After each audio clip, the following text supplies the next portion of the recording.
Well, hello everybody. Good afternoon for us and good morning, good middle of the night for one of our speakers. Welcome back.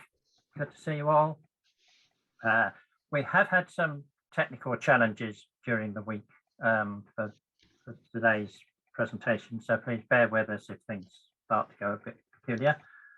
And in particular, the YouTube apparently isn't working like it's meant to, but we'll manage. First thing to say is don't forget that we're not meeting in a fortnight's time. Our next session will be on the 6th of March, which is 4 weeks' time. We've got Brian Peters, Katie Howson and Meg Highland. Another excellent lineup. So don't forget that's in 4 weeks' time. But next weekend, Saturday the 12th, we got the Broadside Day, which is the all-day conference on broadside chapbooks and street literature, broadside ballads. If you want to book for that, go to vwml.org. That'll come up on the chat in a minute, I think. The Vaughan Williams Memorial Library website. That's next Saturday all day. And the next Vaughan Williams Library lecture is on the 16th of Feb. So that'll be, I don't know when that is, but that's 10 days' time. Michael Church talking, but I can't remember what he's talking about, but somebody will tell me on the chat in a moment. Okay, so today, Margaret is on first. Margaret's going to take us to Newfoundland, and then Chris Sullivan is going to take us to Australia, and then Doc will take us Lord knows where, but various places. So we're going to start with Margaret. Thank you very much. I am going to share my screen and whoops. And from the start, a slideshow, and if you let me know that that's on your screens, yes? That's working fine, yes. Thank you. Well, when the folk were coming in, I called out to everyone, hello, Anita. That's because Anita was one of the first people I met at Memorial University of Newfoundland. And so that's quite a while ago. So it's hello, everybody. Song collecting in Newfoundland with Kenny Goldstein. The trip was in 1980. And by that time, I was living in Scotland, although I had spent 8 years in Newfoundland as a graduate student and stayed on longer than probably I was supposed to, but it was a wonderful experience. And it's not just in Newfoundland, but anybody who's studied folklore, who's gone on fieldwork, probably started off with this book here. It was the Bible, a guide for field workers in folklore. We knew it inside out and backwards. And of course, we were very soon to meet the writer, Kenny Goldstein, who in fact, more or less wrote it while he was in Scotland as a Fulbright student at the School of Scottish Studies. Kenny is known in just a whole many areas. In the promotion of music, he was the one who probably got the Clancy brothers out there. He recorded Lucy Stewart and many of the other Scottish travellers and produced some of the first records. And of course, the book, which was eventually the collection to come out in 8 volumes, the Gavin Gregg or the Greg Duncan. But Kenny was the one who got the first book, Folk Songs of the Northeast, along with Gavin Gregg's grandson, Arthur Argo. But from what we know in Scotland of Kenny, we also know that he did marvellous and very prolific collecting elsewhere. He became head of the folklore department in Newfoundland in 1978. By that time, I had already gone through graduate school and left and gone back to Scotland. And then in 1980, when he had an idea that he would have a big song collecting project in Newfoundland, he asked the former head of department, Professor Halpert, find me half a dozen graduate students or half a dozen people who know the songs of Newfoundland, who take me to places that I wouldn't ever find by myself. And for whatever reason, he decided that, or Halpert said, ask Margaret Bennett to be one. But you know some of the others. Anita was one as well. So was Lisa Null. I think she's on this screen today. Aidan O'Hara, Wilf Wareham.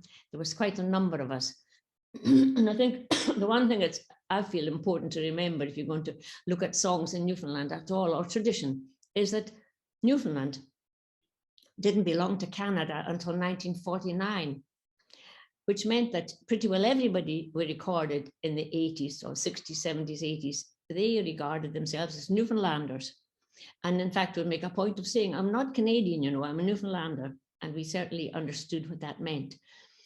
It was called it was settled mostly by Irish and by English West Country. It's only about 2% of Scots, but the Irish called it Sullivan, much reflected in the postage stamp, land of the codfish.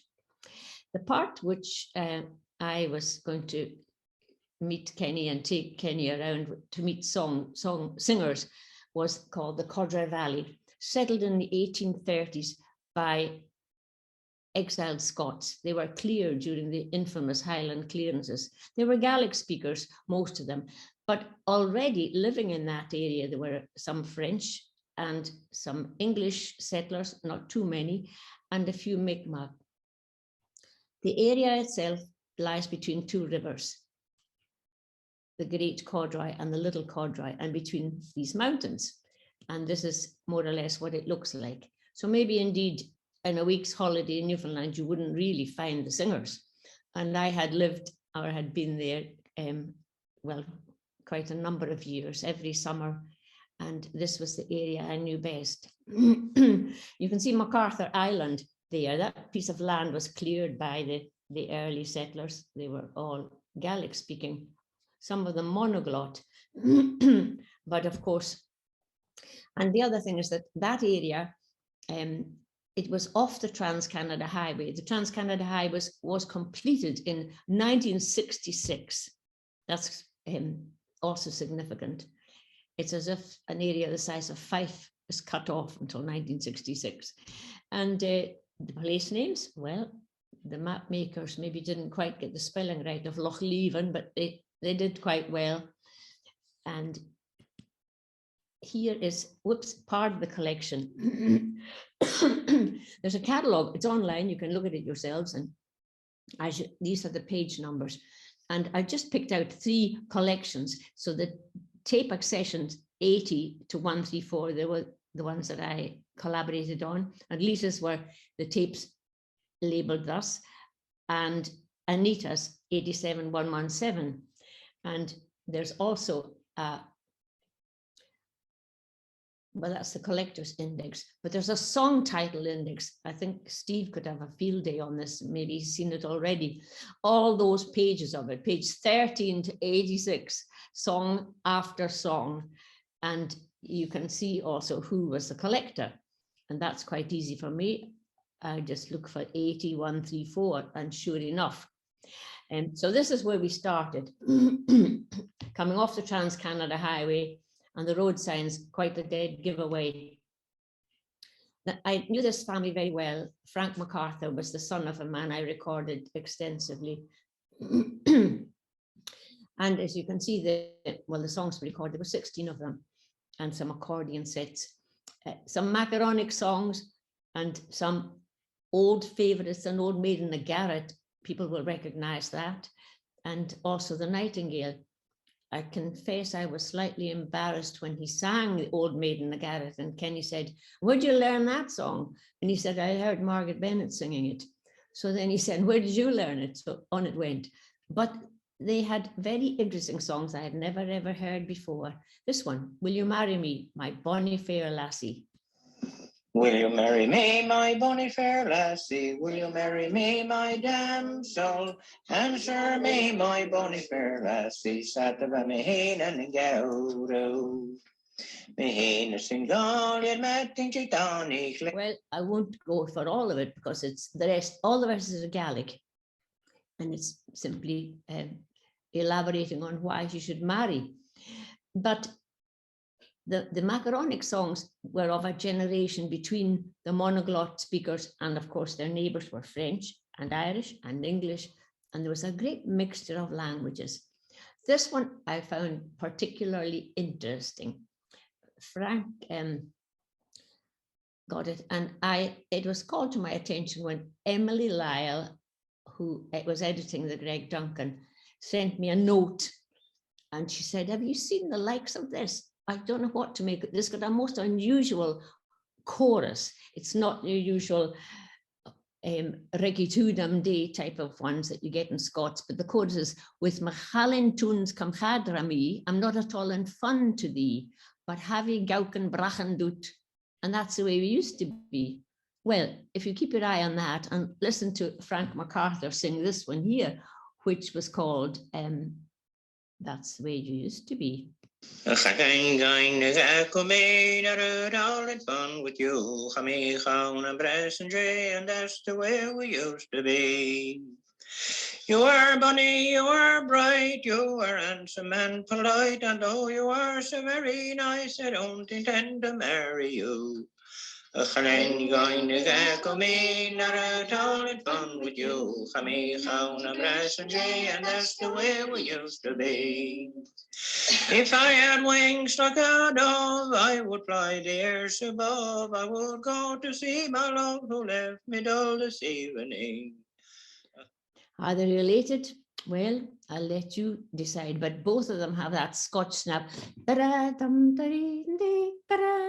The Strasbourg rhythm and the Scotch snap is characteristic of both of them. I have to say that it was not I who managed to make the connection there, but my son Martin, when he looked at this from the Greg Duncan, he ran through it, he said, I know that song, that's Frank MacArthur's, and out of his head pulled the two of them, which was very pleasing to Emily when she was editing the book. This is the man who sang most of them.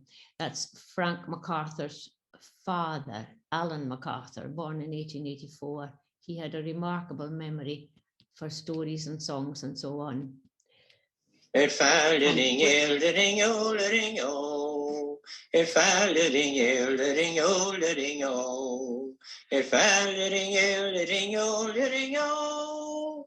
There's policemen and soldiers wherever you go. I'm going to pause the recording, because the interesting thing about this one to me is the melody of it, which is the same as a melody of a Gaelic song, but the whole story is in English. And it is an actual strike that took place in the Dominion mines in Cape Breton. There was quite a lot of Scotch miners. And indeed, they said Scotch, by the way, which is correct. It got borrowed for Scotch whiskey after that time. And so the miners there, they were the ones who were out on strike. And if you look at the last verse, the fourth verse, there's a cop from Loch Lomond. They were careful to tell me, now that's not the Loch Lomond in Scotland, that's the Loch Lomond in the Codrai Valley. And sure enough, that was Frank's voice. And his father told me that is the same man, same tune, and he named the Gaelic song, adding afterwards that, and you know, the Bard MacLachlan from Lochaber made that. He's the one who translated 7 books of the Iliad into Gaelic. I thought he was making it up, but actually that came down in tradition, and it's actually a fact, that very tune. So here's MacArthur along the road to Loch Lomond. And so the songs for them, they were their social history and their memories. The strike was in 1909, and that date was imprinted. He himself did work in Cape Breton for a while and then came back. This is the barn at the back of the house. And going to the woods was a common,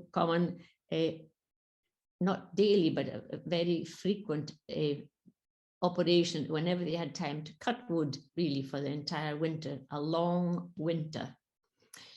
His neighbor, whose name in the previous generation was spelled Devos, D-E-V-E-A-U-X, and then the Irish priest wrote in the records Devos, so it changed. He had a French father and Gaelic mother, so he had quite an interesting mixture of songs, and songs from old 78 RPM records, like The Sunshine of Paradise Alley, or I'm a Stern Old Bachelor. I actually thought this might have been from A.P. Carter, who recorded it and takes the credit, but in fact it wasn't. It was from a much earlier recording from 1928. but I'm going to play Martin Devos singing the Lumber Camp song. There's a comparative version collected by Greenleaf and Mansfield, and his version, although years later, is very close indeed. So here is Martin Devos. Come on, all you jolly good fellows, come listen to my song. It's all about the lumber boys that don't attend you long. They're a crowd of jolly good fellows as ever you may find. Is out to spend their winter months in hurling down the pine. At 4 o'clock in the morning, our bossy will shout, arise, O ye teamsters, it's time that ye are out. Those teamsters, I'm fading it out. I'm going to pick it up. Of day, load up your sled 500 feet, the river right away. Snap, crack, goes my whip, I whistle and I sing. I sit up on the double sled as happy as a king. My horse is always ready and I am never sad. There's no one so happy as the double sledded lad. Oh, that's marvelous. Did you work in the woods? I didn't work there too long. Oh, I always worked in the woods, yeah, but I was on in the lumber woods once in my life. Did you learn that from somebody who worked in the woods? Oh, cripes. What? Well, I trimmed out some of the verses. These are all the verses he sang, so it's quite a full version of it. But it soon becomes apparent that Kenny hasn't quite understood that working in the lumber camp is not the same as working in the woods. Everybody works in the woods. So he even although he said, well, I always worked in the woods, but I was only once in the lumber woods, meaning he went out to a lumber camp for the long winter months. And although Kenny asked him again, so did you learn it from somebody in the woods? A lot of songs came from lumberjacks. And I'll move on to the next one. This is what that song is about, a real lumber camp. And nearly every family had somebody who worked there at one time or another. Usually went to central Newfoundland, Buchans, that area was very common for them to go there. They'd be gone all the autumn months and they didn't get back home till April. And one of the women by the name of Beatrice Muse, she had two brothers who worked in the woods and said, oh, I got a lot of songs from my two brothers. And here's Beatrice. There was one that the Jam on Jerry's Rock too. That was in the family. Come all you bold young shanty boys, come listen to my song concerning a young shanty boy and his untimely fate. Concerning a young shanty boy, both handsome, bold, and brave. It was on the Jam on Jerry's Rock that he met his watery grave. She sings the whole song, but I won't take time to do all of it. But she too had quite a variety, sort of some tongue-in-cheek ones like only 19 years old. And but this one here, yes, The Banks of Sweet Dundee, that was very, very, very popular. And Victorian weepies like The Black Sheep and The Lightning Express, that was another weepy, which was very popular. But there were locally composed songs as well. And although there are a number of songs by the name and about the incident of the Caribou, this is one that was local to this area. Well, you can see yourself what the whole situation was. Sadly torpedoed and sunk. The wind was light on a starry night, forgotten I'll never shall be. The lighthouse gleamed, the ocean beamed as we put out to sea. The little lights on the waterfront soon disappeared from view as we sailed away that very day on the steamship Caribou. The Caribou was a passenger ship, 2,000 tons or more. Her crew were men from Newfoundland, all from the western shore. On the 14th of October in 1942, An enemy ship in the cabin street sank the steamship Caribou. She ended by saying who was on it. And in fact, I had already met some from that family, and it was a very personal account. But again, that very date, the 14th of October, will be remembered as long as the song is sung. This is Beatrice's sister, her older sister, Lucy Cormier. Their name formerly was, in the parish records, is Oquinn, O'' Quinn. Oquinn looks very like an Irish name, but in fact, they were entirely French. They had an Irish priest at the time who registered them all as Oquinn, but in fact, they were Oquinn. And you'll hear Lucy, being older, had more French songs. But and she sang while she worked. She was a spinner, and she did a lot of weaving as well. So here, of the 12 that we recorded, these are all on the one visit. You'll notice it's averaging about 12 per visit. And the whole trip was 3 days, by the way. I forgot to say that. 3 days. So looking at this one here, rum 4 times a day. Well, this is it. Je m'en vais vous chanter une chanson menterie. S'il y a une parole de vérité, je veux pas de la vie. Mon ring for taddly-den, mon ring for taddly-dee. Mon ring for taddly-den, and rum 4 times a day. J'ai pris ma charrue sur mon dos, mes 2 bœufs sur ma tête. Je m'en étais labouré jusqu'à n'y avait. And so it had various other lies, a wonderful lying song, and yet they're called lying songs, but it seems almost too strong a word for a song that's a lot of fun. And the function of this one, rum 4 times a day, all those hands around the table were not all French-speaking people. They were a mixture of Gaelic, French, and English.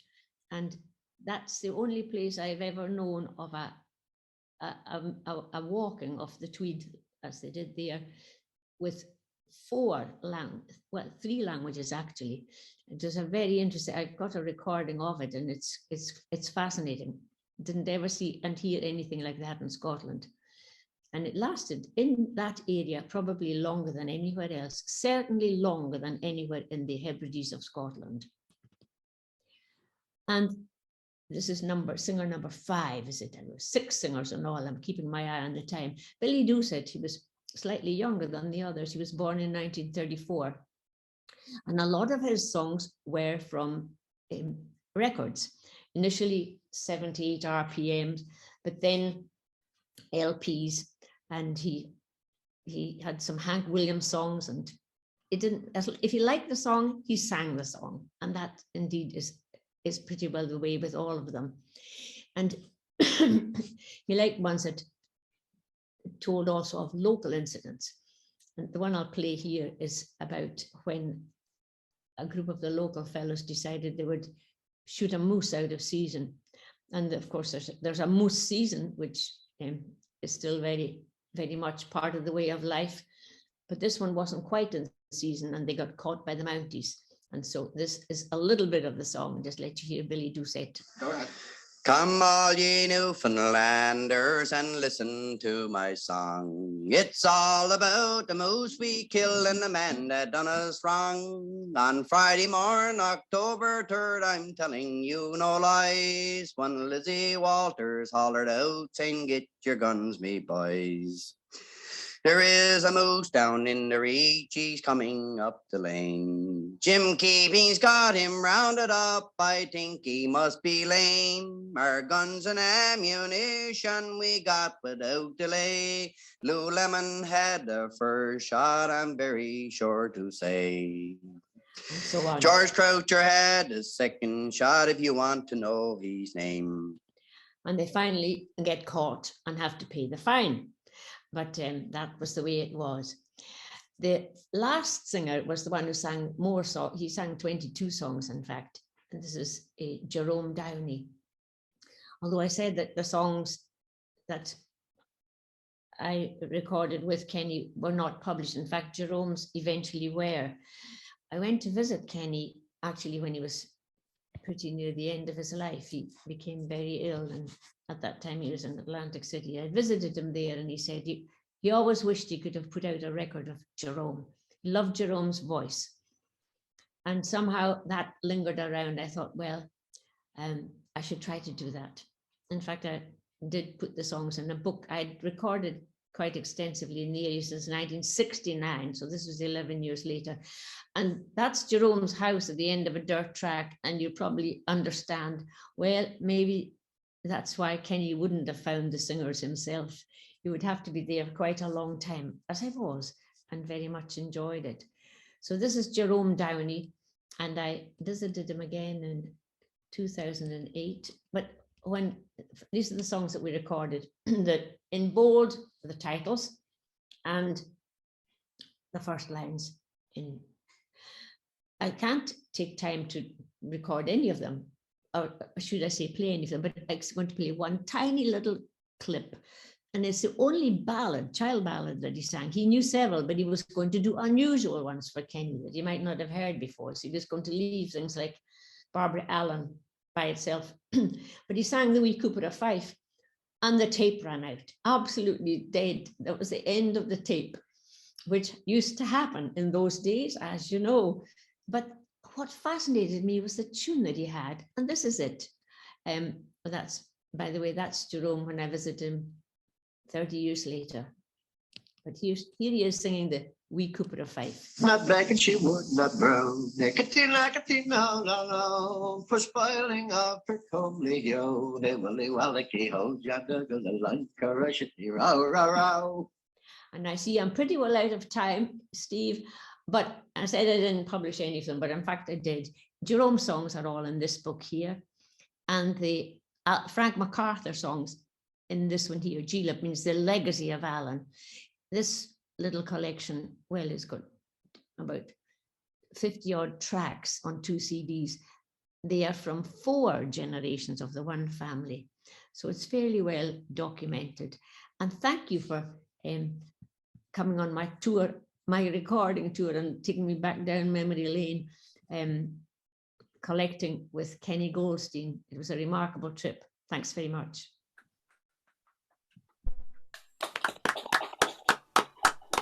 Thank you, Margaret. That was splendid. Lovely, lovely start to the day's proceedings. I'm going to jump in and say I hope you can continue and tell us a bit more about your trip, because that really was smashing. Lovely and lovely singing. We're going to take a couple of questions. Keep them short, please. If anybody wants to, don't forget you raise your hand by going down to reactions. Don't wave on the screen because I won't see you. Margaret, could I ask about the lumber camps that they went to? Were they on Newfoundland, or did they go elsewhere in Canada? Some people went elsewhere, but they generally went to Newfoundland, generally central Newfoundland. Buchans was and Lewisport. And in fact, Lewisport, the very place, was set up by a man who came from the village I live in Perthshire. So, but it was central Newfoundland they mostly went to. It was about 250 miles away. Raise your hand here. Go to reactions. Somebody's talking with their mic on. Sorry, I don't know who it is. Did people from elsewhere in Canada come to the lumber camps? I mean, I'm thinking about songs moving around. Well, there were so many lumber camps. I don't actually know if people came into Newfoundland. It wasn't really part of Canada until 1949. And I think it was very much Newfoundlanders went to the lumber. Anita might want to come in on this. Newfoundlanders went to Newfoundland lumber camps, but there was such a mix there, and such a huge influx. And then there was all the fishing ports too. There was a great trade in fishing, and then the salt, bringing in salt. It was a wonderfully vibrant community, or coastal communities, I should say. So they would get their songs from, and there was radio programs, a program called The Big Six. Radio started in 1939. So it was and even, well, I shouldn't really be casting a backward glance all the time. The last time I was there, in fact, I've gone was 2019, and I always visit. And in no time at all, you can have 20 singers in somebody's kitchen. You just need to phone And they're even in the afternoon, down tools, oh, a song, yeah, oh yeah, it really was, as Hamish Henderson said in the Berryfields, it was like holding a tin can under the Niagara Falls. Great. Sorry, with one question then from Lisa. Lisa, now. Don't forget to unmute, Lisa. Margaret, it's so good to hear this in flesh. When I was up there with Kenny, I was brought in as a singer to create an induced context, basically a call for other singers to come and share songs. And one of the things that I picked up on your recordings, which blew me away when I was singing up there with him, and we worked mostly in Placentia de Bay and in other Newfort outport communities, was the amount of mass singing in enthusiastic and perfect unison, often extending into the verses themselves.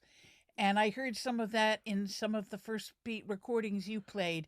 Did you find there was a lot of enthusiastic, generally unison singing? There still is. The time before last, when I was there, I called in to see Frank MacArthur's sister. And I said, look, I'm on my way to the airport. I only got a couple of hours. It was the afternoon. Oh, my dear, she said, we've got to have a song. And she phoned one son, who phoned another, who phoned a cousin. And in half an hour, there were 23 people in her kitchen. And we sang until I was going to miss the plane. And there was absolutely no need to encourage anybody to sing. It's quite amazing. And that was the way it was in my childhood in Skye, but I cannot say that's the way it is now. But Newfoundland has held on to this, I would say. Anita has a hand up. She might want to. Can we move on to Anita as swift as you can, Anita? Sorry. Mute, unmute.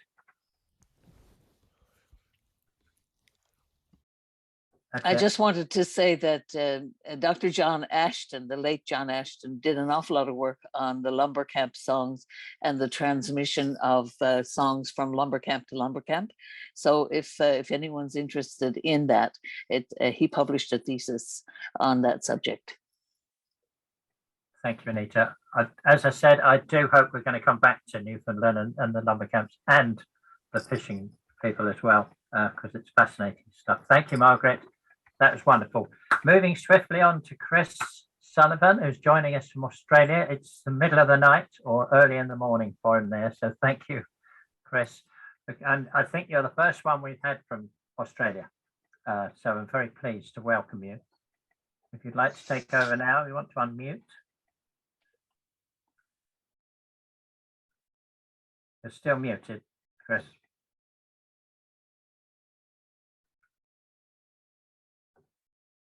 You're still muted. That's it. Okay, now I'm on. That's it. Okay. Well, the title that I chose was because really Australian traditional songs and folk music, for want of a better term, is pretty well unknown even in Australia. There wasn't much collecting done, and when I first got involved was about 1979, and I came into it from archaeology, so I'd done ethnography and studied that. So people took me 2 or 3 years to work out what to do, but I used tape recorders and film and a lot of photography. Then about early 1980s, there was a bit of a revival of interest. It's the second wave collecting. And I got involved with Meredith and did a couple of trips with Meredith.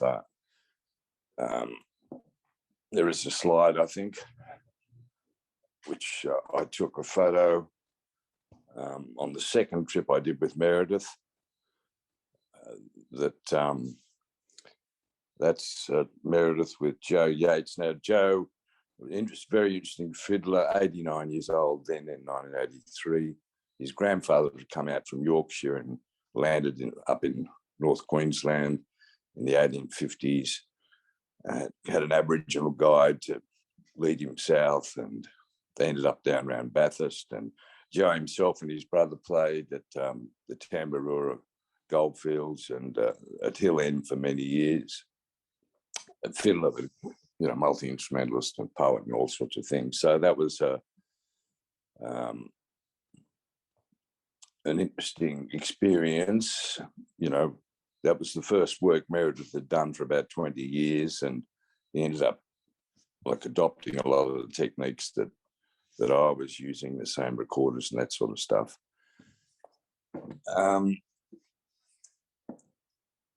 The Americans had an interest in Australian folk music in the 50s and 60s, mainly through Hugh Anderson, and they were all sort of decrying at that time why no one was doing any collecting in Australia. But some of the early collecting done by Meredith in New South Wales, Bob Michelle in Queensland, and Norm O'Connor in Victoria is important, and we'll be playing some of those recordings in a minute.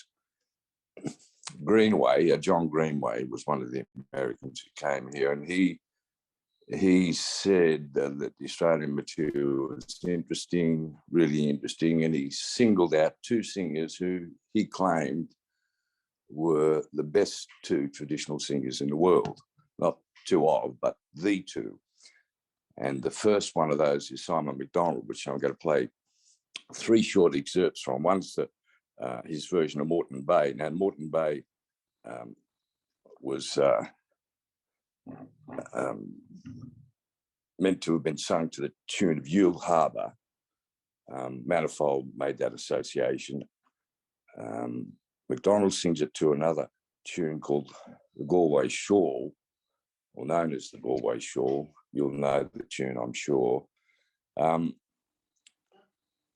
Manifold, who'd been at the Workers' Music Association, the head of it until 1949, the late 40s, I'm sure he got that tune from an English recording of Moreton Bay by, I think, a man named Burstow, and he sourced the actual Yule Harbour tune. Burstow doesn't actually sing Yule Harbour tune, I don't think, but it's a related tune. He sourced it from Joyce. So that's, anyway, Simon McDonald. Yule Harbours hasn't been collected in Australia as far as I know. So Simon McDonald sings it to what I think is a classic Australian tune. He then sings a version of The Wild Colonial Boy, and then a fragment of the Claudie Banks. So if you could play that first clip, Martin. I am a native of the land of Erin. I was early banished from my native shore. On the ship Columbus went circular sailing, and I left behind me the girl I adore. All the bounding billows which were loudly raging, like a bold sea mariner, my course did steer. We were bound for Sydney, our destination, and every day in irons war. When I arrived, 'twas in Port Jackson, and I thought my days would happy be. But I found out I was greatly mistaken. I was taken a prisoner to Moreton Bay. Moreton Bay, you'll find no equal, Norfolk Island and Emu Plains, at Castle Hill and Kirstoon Gabby, and all-time places in New South Wales. About the wild colonial boy, Jack Dowland was his name. A poor but honest parent was born in Castlemaine. He was his father's favourite and his mother's only joy, and dearly did they always love the wild colonial boy. He was scarcely 16 years of age when he left his father's home, And through Australia's sunny clime, the bush ranger did run. He robbed those loyal squatters, and their flocks he did destroy. And a terror to Australia was the wild colonial boy. So come along, me hearties, we'll climb the mountains high. Together we will plunder, together we will die. We'll ride o'er hills and mountains, and we'll gallop all the plain. For Wisconsin die in slavery, bound down in iron chains.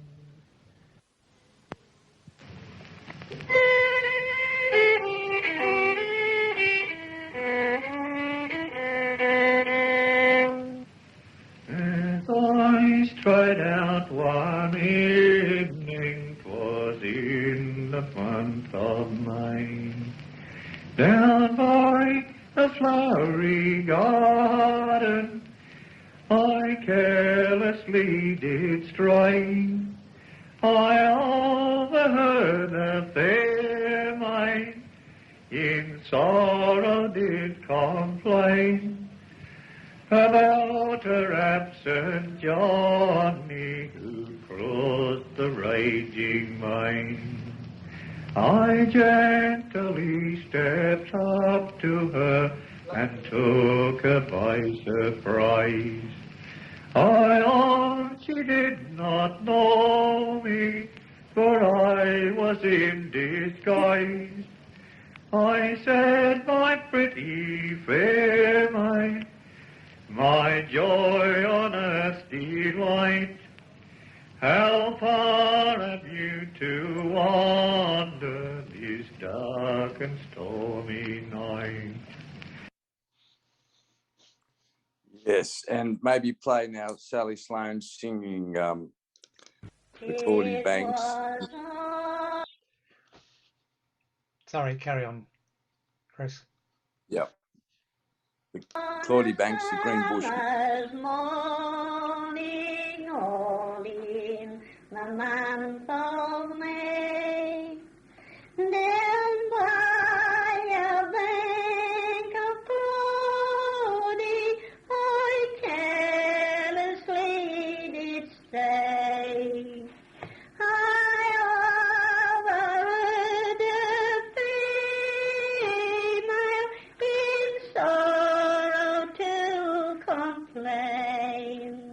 Oh, for an absent lover that plowed the ranging main. I stepped up unto her and gave her a big surprise. I own she did not know me, I'd been in such disguise. I says, my fairest creature, my joy and heart's delight, how far do you mean to wander this dark and dreary night? As I went a-walking one morning in spring, to hear the birds whistle and the nightingale sing, I spied a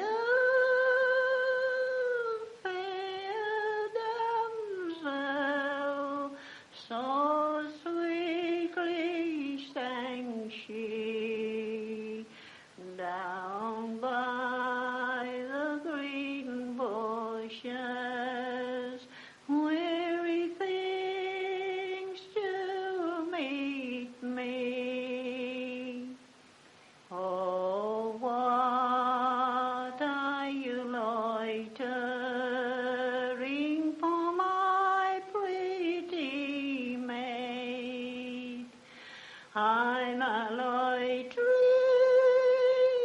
for my true love, kind sir, she said. Can I be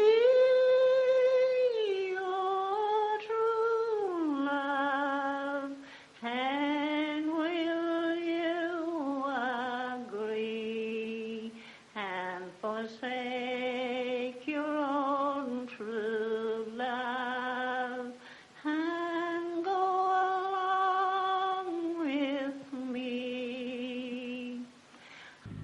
Across the stony ridges, across the rolling plain, when every day red Rover comes riding home again, and Willie's stroke us busy with light about his sleeve, when stealthily his old black horse is trotting by his knee. Up Queensland way with cattle he travelled region vast, and many a month of then he seen some folks sorry blast. He hums a song of someone he hopes to marry soon, and the ogle chimes and campfire keep jingling to the tune. Yes, well, Simon McDonald had sort of Scotch Irish background and just, lived in a bark hut, really, without amenities. He was a fiddler, as you give his intro there, fiddled for dancers as well, and played jigs and all the old-time dance tunes, shot eases and step tunes, etc. Sally, her people came from Sligo, and her grandmother and her mother, so she learned those songs from her. Now, one of the interesting ones, that last one, Harry Dale the Drover, Henry Lawson poem, was to the tune of Irish Molly-O. Now, Brad Tate identified what a number of tunes based on Meredith's collections, which were characteristic Australian tunes. Irish Molly-O's one, Willie Riley's another one. Now, Spanish Lady is another one. Now, in my thesis, which I've, there should be a link to, and some of these tunes and other songs are there as part of that thesis. It's a free download. I made the case that in Sydney, along the Hawkesbury River, the farming communities there, and the native-born, it was really the genesis of the main Australian archetype. And it was totally different to as it's been presented by, say, in Russell Ward's Australian Legend. They were abstemious, hard-working, had a week off for Christmas, a couple of days off for a wedding here and there. They lived on corn, or Hawkesbury duck, they called it. And there was a shipbuilding there, and they were a big influence. And there's a small range of tunes formed the basis of the tunes that are used for Australian songs. The next selection, one's a song, Ginny on the Moor, then Longford Jail, and then Jack Donohoe, the Bushranger song. You'll hear these tunes recurring in the Australian field recordings, small number, in endless variations.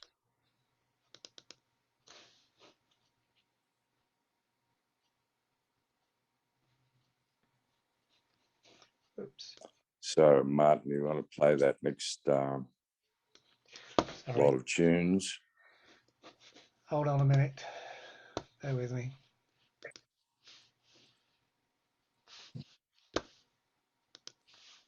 Now, I also decided that this Australian... Jenny of the... Okay, we'll click after this. Jenny of the Moor.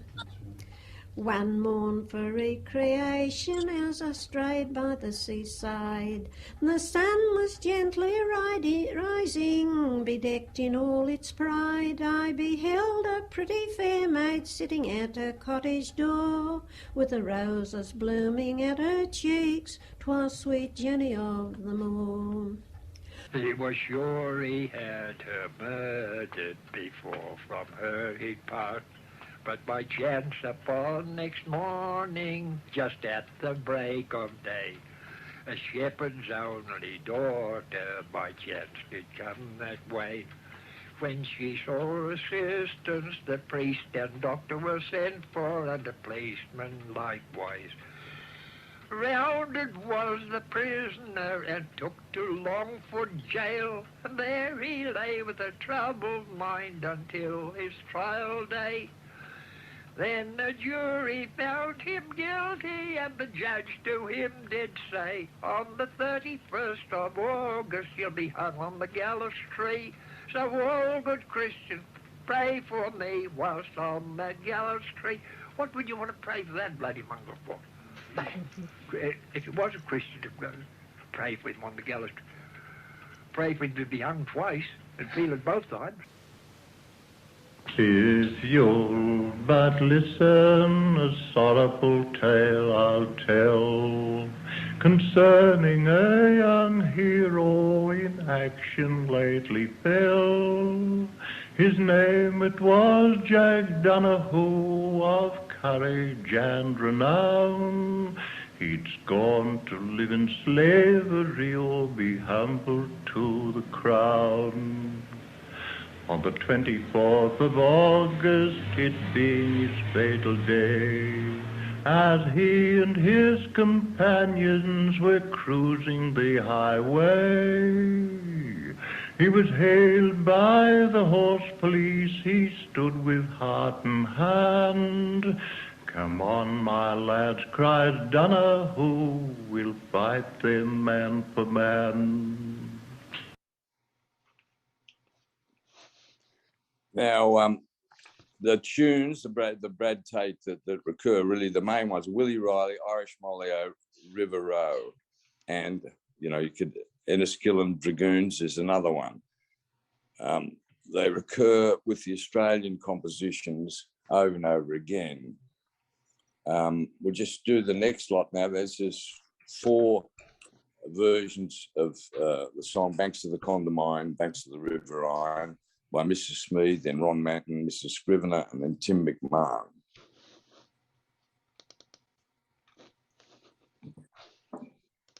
Oh, Willie, darling Willie, don't leave me here to mourn.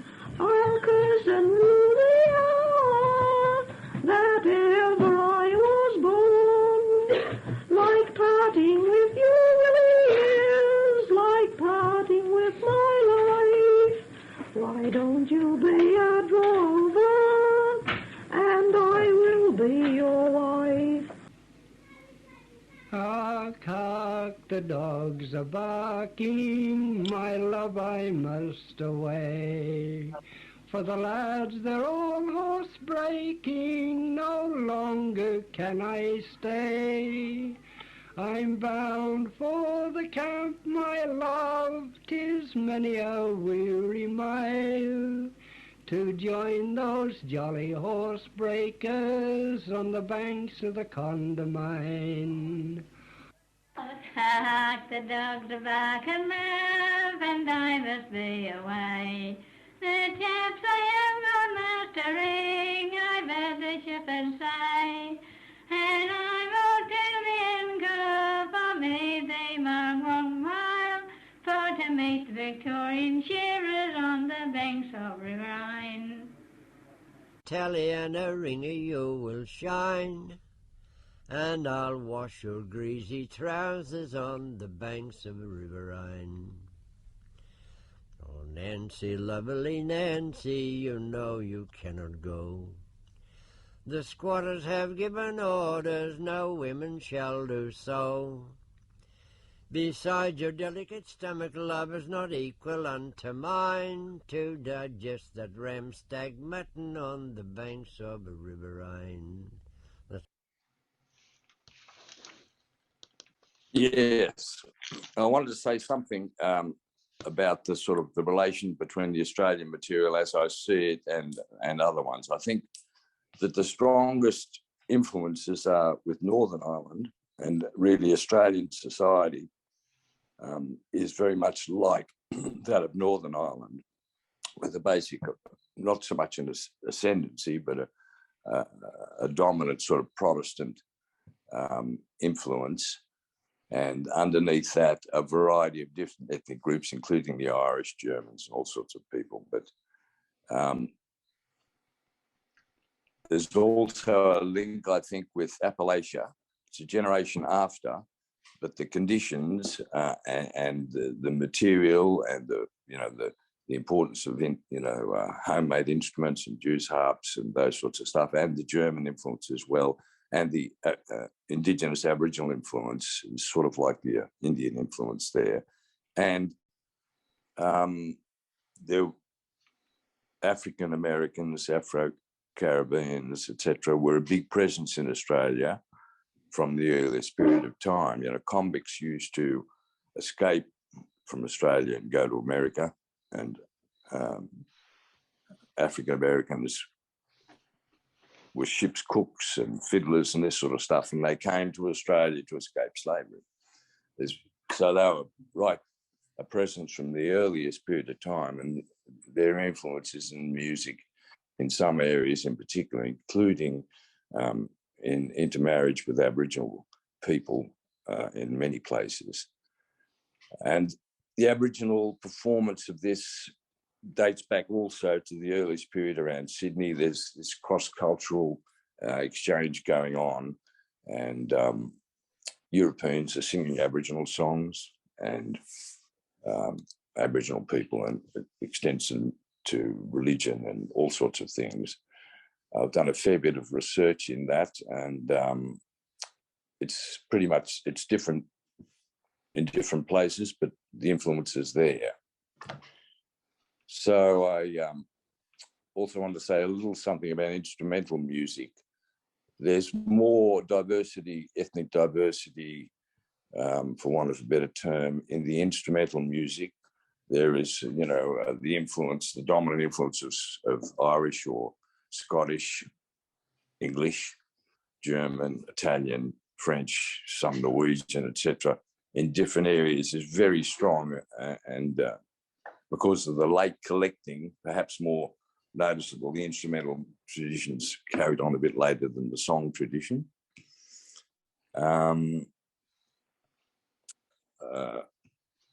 The concertina was particularly important, both the English concertina and the Anglo concertina. That was being described as Australia's national instrument, widely. It was just played everywhere. And the fiddle, of course, carries on all the way through. Around the Hawkesbury in the early period, it was, blind fiddlers, Northern Irish blind fiddlers. There were who used to step dance as well. They were a big presence there, and all of this comes through. Now, on the first trip I did with Meredith, I'm just going to finish with this now. The first trip I did with Meredith, you can perhaps show that last photo, Frank Collins. We got onto the music of Frank Collins. Now, he was a timber getter and an axeman, and won at the Sydney show on the edge of Sydney to the south, a place called Sutton Forest. And he and his 7 brothers, played the fiddle. And so Frank, and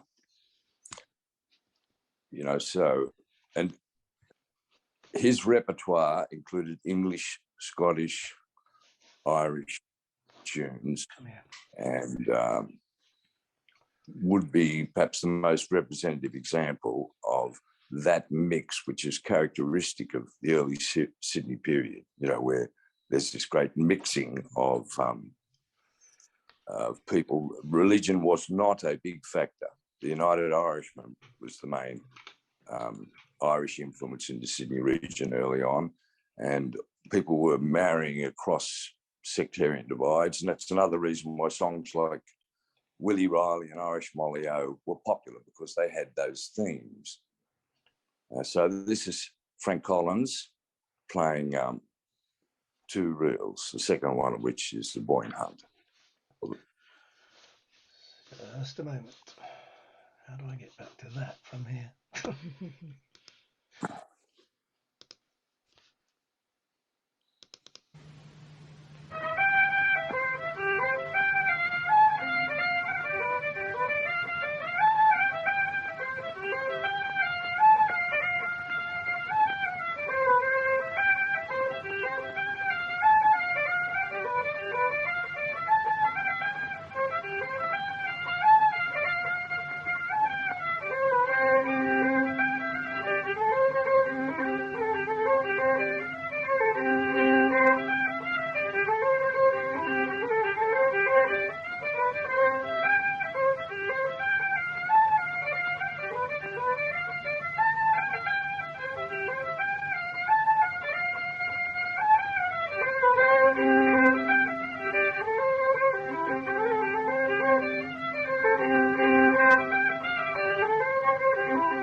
Okay, now I'll just perhaps close with one comment about Frank Collins. Now, Collins was an assumed name. The family name was meant to have been James, and that is the name of a English gypsy family group that was involved in wood, working with wood and timber work and whatever. And, one of Frank's brothers was called Lorenzo Lynn. He was a fiddler. It's an aspect of the Australian material that there is this link with people with a gypsy background or a traveller background. It recurs as a sort of an undercurrent. Quite a lot of sort of the recorded people have that background, which sort of accords with stuff from elsewhere. The Australian material turns up overseas, in America, in the lumber camps in Montana, in the Maritimes, and in Ireland, of course, and in England. And I see that as an indication of the strength of what it once was, and the high presence of Australians in the colonial sea trade as seamen and that sort of stuff. It's an interesting topic, and as I said, the thesis is there if you want to read it, and there's more music associated with that for anyone who wants to follow up further on it. Thank you. Great, thank you, Chris.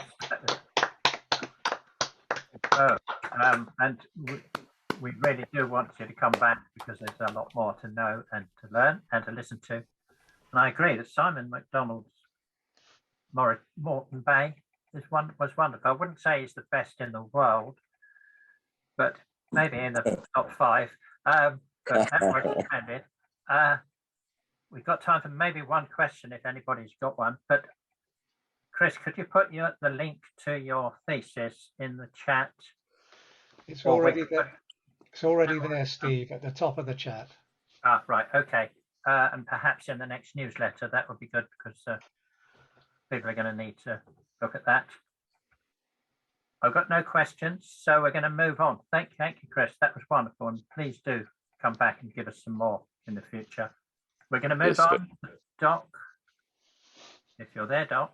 And I'm unmuted, right? Yes.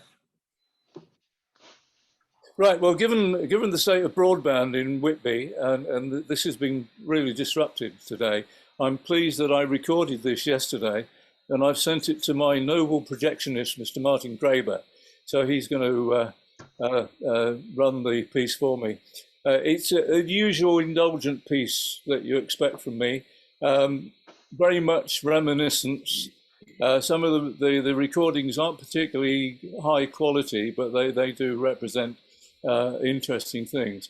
And sadly, I've had to chop the intended piece about equipment that I put in the synopsis, but I have left a little clip. So Martin, away for it. Oh, good. Here we go.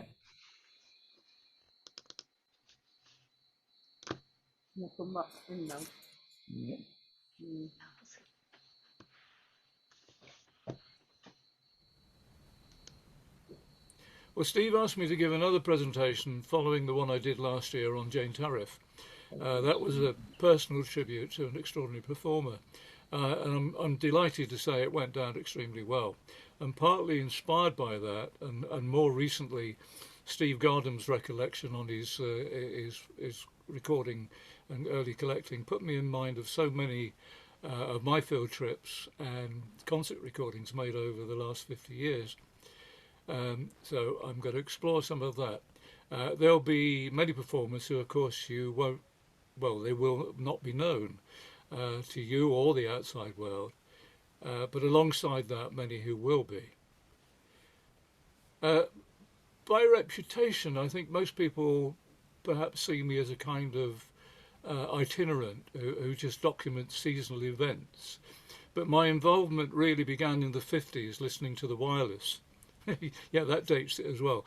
Listening to the Wireless with programmes such as I Roved Out and later Calling the Tune, and other sadly lost programmes which featured song and music we know as folk. I remember the real memory was Alan Lomax's Ballad Hunters, as it featured my home county, Devon.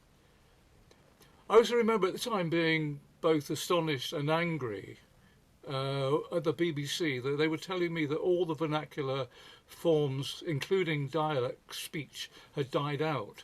It was only available courtesy of their archive recordings. But I was already aware that over on Dartmoor was one of the regular performers on one of these BBC country music programmes, Bob Can. I didn't drive there, and I still don't, and I really can't remember how I managed to get there. Obviously, courtesy of Devon General buses, maybe 2 or 3. But I did the obvious thing by visiting the local pub, 7 Stars.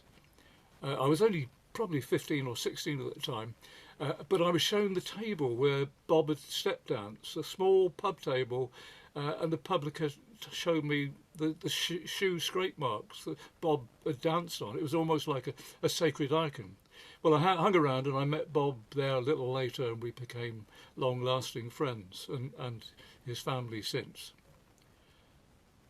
I was at Art College in Newton Abbot in 1962 where the first folk club in the area opened.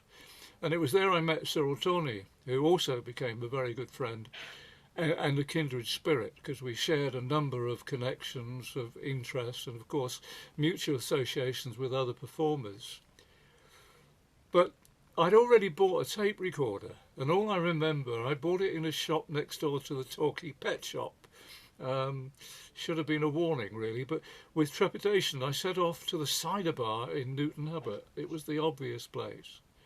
And somehow I recorded the first song, which I thought was the oldest song in history, to quote Sam Larner. Interesting, where the jukebox is exactly where I was sitting in 1962. What about a little drop of cider, just to make the world go round? What about a little drop of cider?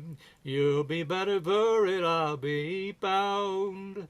Whether you're a walker or a rider, just take a drop before you start. What about a little drop of cider, just to warm the cockles of your heart? Anyway, my anonymous singer downed the remains of his cider. He staggered out rather splendidly out through the pub door, yelling "Top of the Hit Parade" at the top of his voice.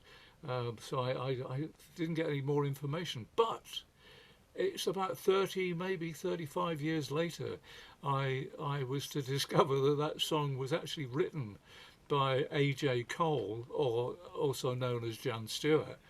And interestingly lived in Newton Abbot himself. And I often wonder whether it could possibly be, you know. Anyway, we'll never know. Oh, and there's the very tape which I've not yet digitized. So watch out, folks. I also discovered on playback that my Taiwanese machine relied totally on battery power, pulling the tape across the recording head. There was no governing capstan, and in consequence the tune would vary in playback depending on the battery power. So it would go, I suppose 1963, definitely the foremost impact on me was two significant meetings. My first was a visit to Padstow for the May Day ceremony, and another was meeting Charles Parker of radio ballad fame, who I can truly acknowledge as a mentor. And I became involved with him in a number of projects over the years, and meeting Ewan McCall and Peggy Seeger, but that's another story. Anyway, at that time I moved off first to Yorkshire and then London to study art, and but I returned each summer to work on the aforementioned Devon General buses to accumulate some money. And on days off, which there weren't many, I would go off and try and find singers. And one such was this wonderful man, Sid Parker. It was just simply that I saw a newspaper cutting saying that he'd built this dry stone wall, aged 84 or thereabouts. I know Sid always told me that, you know, with a great hint of displeasure, he told me that the farmer just simply paid him with a sack of potatoes. But anyway, he lived in a farmhouse way off the bus route between Totnes and Plymouth. So it gave me a 2-hour window of bus timetable to find him. And the first time I got to his house, I remember I asked about the dry stone wall, and he dutifully showed me the wall very proudly. We got back to the house, and I said, I'd love to come and talk to you sometime about the old days. And he just simply said, Tuesday. So I hovered a bit, hoping he might invite me in for a cup of tea, but he didn't that time. And I wandered off down the drive, returning on Tuesday with a bottle of cider, because he said, mind you come back bringing something nice. So began a few years of friendship and hours of memories of First World War and songs. And one such followed. I'm embarrassed to say, really, I probably said to him, "Do you know a song as I walked out or as I rode out?" And he said, "Oh, there's that one, but you can't sing it because they banned it." And immediately started singing. Well, you can please yourself if you do know. But it was barred from by the police in there one time, years ago.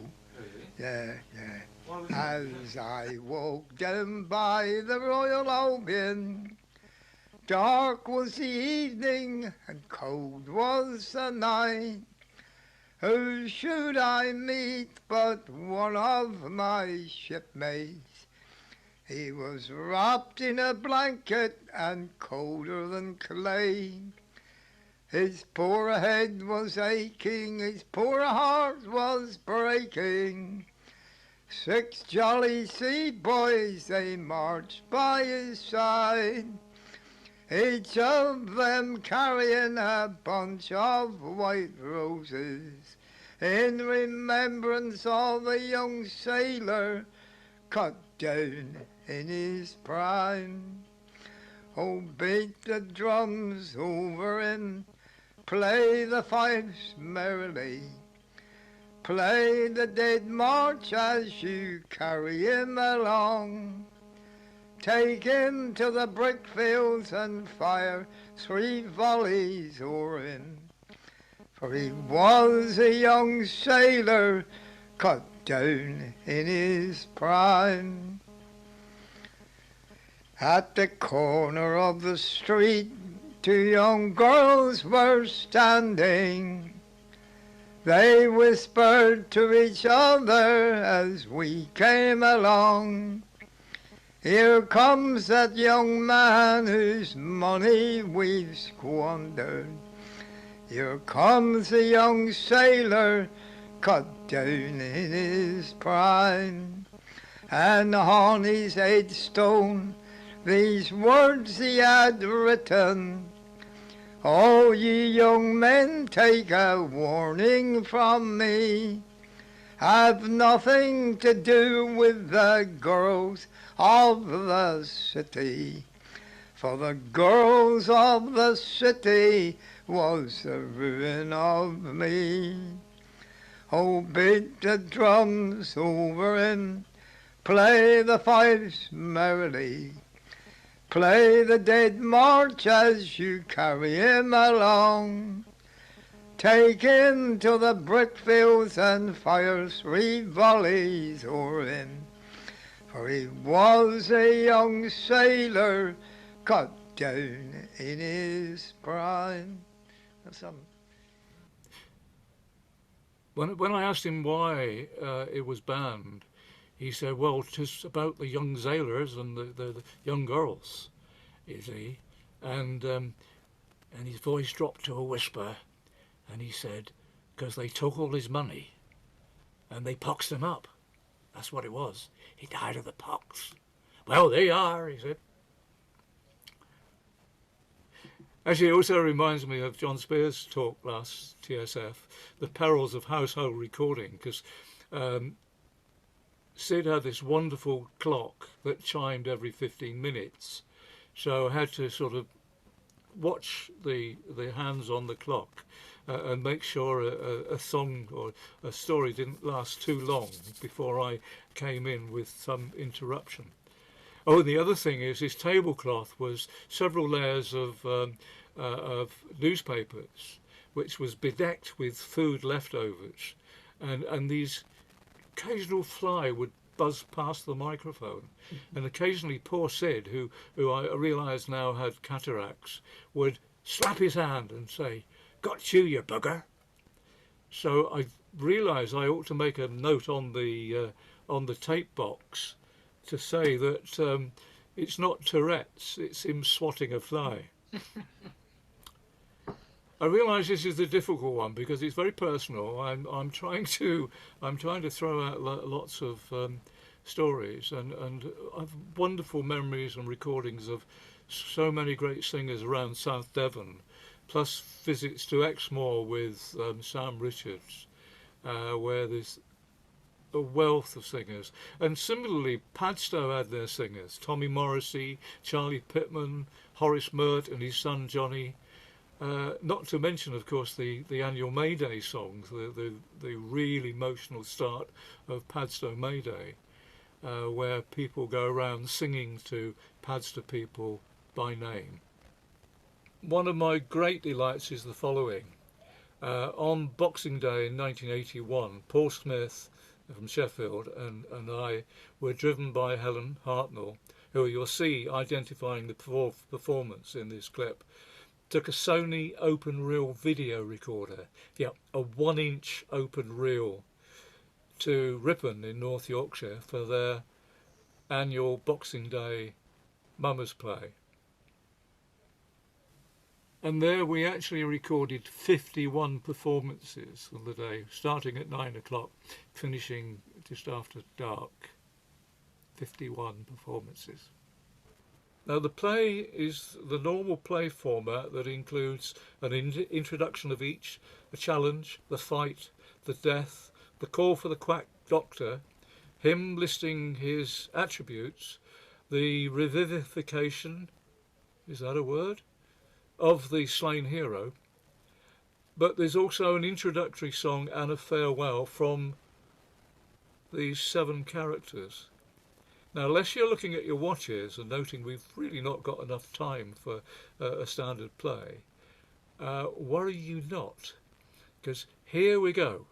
The quality is not great, but it's got so much going on. It's absolute magic. We came out there and we got round here and no one had got a sword. Well, you might scramble then, well, we got sword, we'll have to get lead.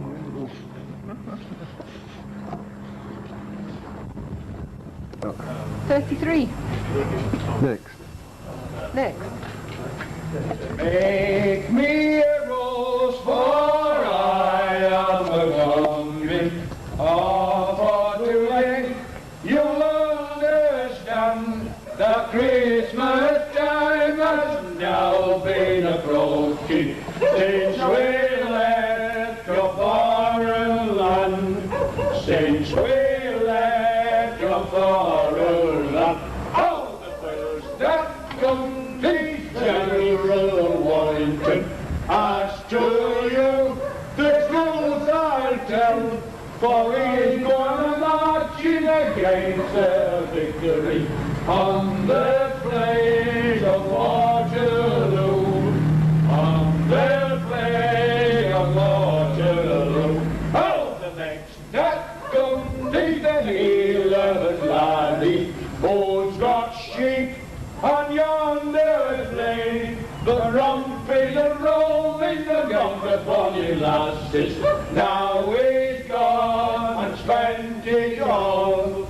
Now he's gone and spent it all. Oh, the next that comes is Tom the tinker. Oh, God, yeah, you've kettle for to mend. Well, that's as if you do not know his intention. Tom will stand to be your friend. Tom will stand to be your friend. Here comes old Belty Buff, over his shoulder, carries a club, in his hand a warming pan, a golden cup, a jolly old man. In comes I that never cared yet with my big head and little wheel. Got my head too big and my whip is full, I do the best of these all. A room, a gallant tomb, I've come to shed my blood for old England again. Step in, St. George, and pave the way. I am St. George, broadsword, put the bar my side. I wish to win the game. I'm going to break my head. How canst thou break my head? My head is made of steel. My finger bones and little bones to make me yield. Doctor, doctor, £5 for a doctor. £10 for a doctor. £11. I am a doctor. Why? My trouble. How far did I travel? I travel from Italy, France, and Spain, and I'm journeying back again. What can I cure? Orthor. What's orthor? I can cure the itch, the stitch, the gallop, the gout, the plague within, the plague without, the plague that flies all round about. If there be 7 evils in that man, I'll read 770 out. Out with them. Here, Jack. In my right hand pocket I have a bottle called John Elegant Plague. Little good spectacles to blind bumblebees, crutches to rotten black mice. Take one slip of this bottle, let it go down thy throttle, and ride bold Jack and fight the back. What's the matter with thy back? My back is broken, my head's confounded with a horrible, terrible stroke. If we... 70 Scottish players been beat, stayed here before. Oh, gently, oh, gently, oh, stand.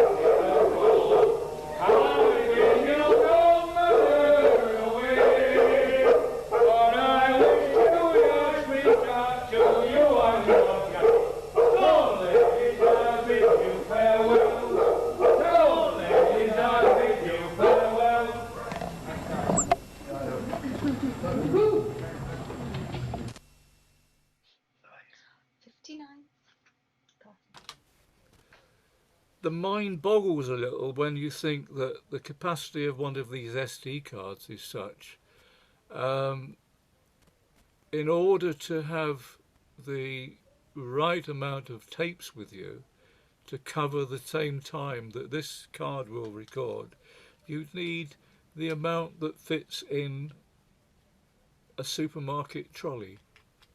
No, not that trolley. One of their rubbish bin. But I digress. In the mid-1980s, and this may sound preposterous, but I realised I could do with some filing cabinets and storage facilities to accommodate all the material that I'd assembled. So I accepted a job in London at the London History Workshop Centre, which was to establish a sound and video archive. And this not only gave me a regular income, the first in probably 8 years, but it gave me the opportunity to purchase more equipment and especially my own personal video recorder. Now, outreach work for the History Workshop also led me, not only finding wonderful persons, but doing reminiscence work and going into day centres. And it was one of those where I met a wonderful character called Sullivan.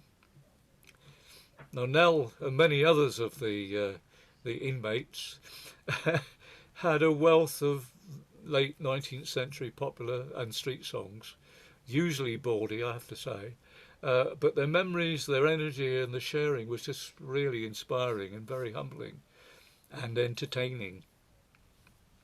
See your mother riding, shaping up her T-I-I, T-I-I, T-I-I-I.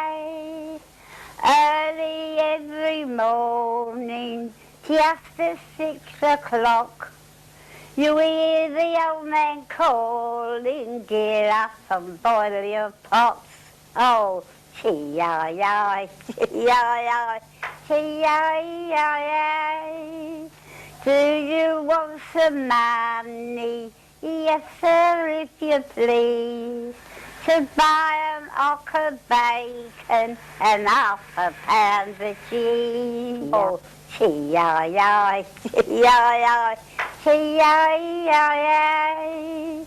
Today's our washing day, wash them nice and clean. Boil them in the hopping pot and dry them on the green. T-I-I, T-I-I, T-I-I-I. I got wrong, but I forget it now. What else did you sing? I was thinking one this morning, just adding it to myself, like, but that's what they used to sing, aye, up your leg, aye, down your leg, aye, up your leg and show your dirty garments. What's that bloke you sing? My bloke is ikey and my bloke is shy. Comes down our alley and calls me yes. Still I love him, I can't deny it. I'll go with him wherever he goes. Comes down our alley and knocks me around. I forget all the song now. I forget them truthful. They don't know so. I used to know a lot, but well, I'm 90 now. I was only young, about 18. I don't know about all the songs now. Yeah, this is the one I used to sing. Strolling along down the Island Road every Saturday night, singing the songs that we used to sing. That was our delight. Arm in arm with my young man. His name was Billy Walker. He's the champion down that way, playing his tenor mouth organ.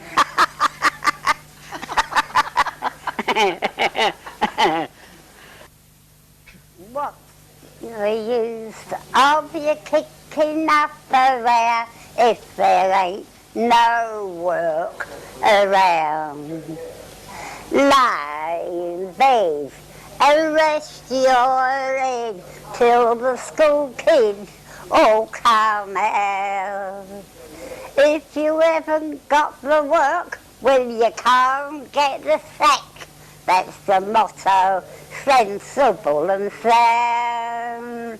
Lay your heads upon the pillow and read the Daily Mirror and wait till the world comes around. But another and perhaps most noteworthy of events was the well-missed annual National Folk Music Festival. Initially it was held at Keele University and later moved to Sutton Bonington College. And this was a showcase for older and respected singers alongside revival enthusiasts and performers. And I think we could never really thank John Hayden enough for running and funding these. The National was a privileged opportunity, given the chance to meet and record so many performers from all over the UK.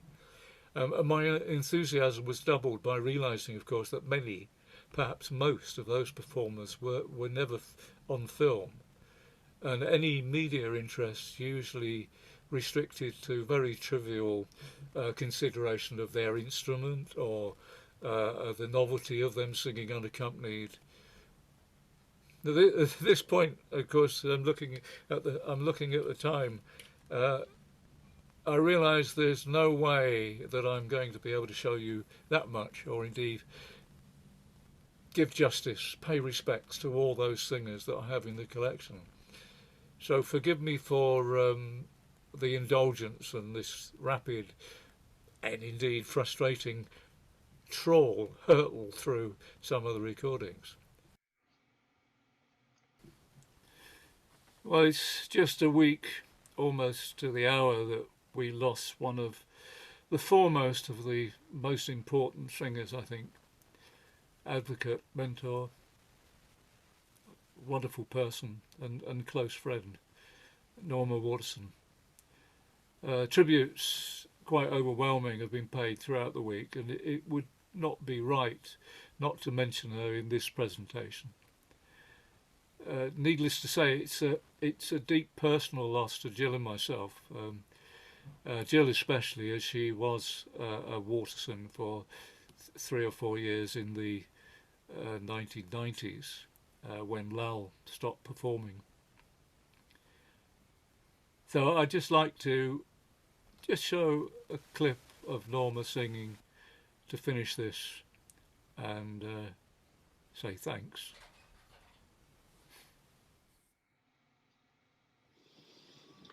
I have a sister, young Clifford said, a sister no man knows.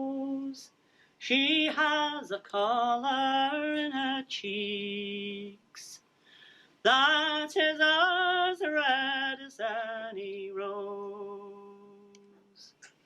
She has a waist that's like unto my cane. I would not for £10,000 have King Henry know her name. But Henry stood all in his bower, his face was pale and still, and every word that Clifford said he has wrote down on a bill. The first fair line she's looked upon, her face was wreathed in smiles, but the next fair line she looked upon, oh, the tears come down in aisles. Oh, cursed be my brother Clifford, damn cursed may he be. Why don't he dote on his ox and hounds? Why did he dote on me?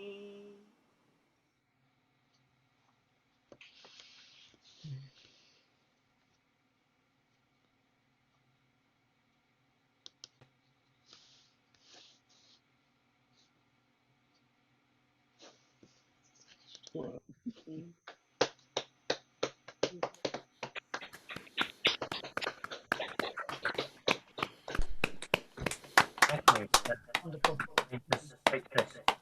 As it's a long time since I've seen the ribbon sword dancers. That was made me laugh out loud. That was wonderful. Thank you, Doc. That really was wonderful. And again, I hope we're going to hear more from you. We're running over time, but has anybody got a question? Apart from, is there more of Nell singing? Because I love that. I love Nell singing. Who's singing? Nell. Mel. The old lady was Nell.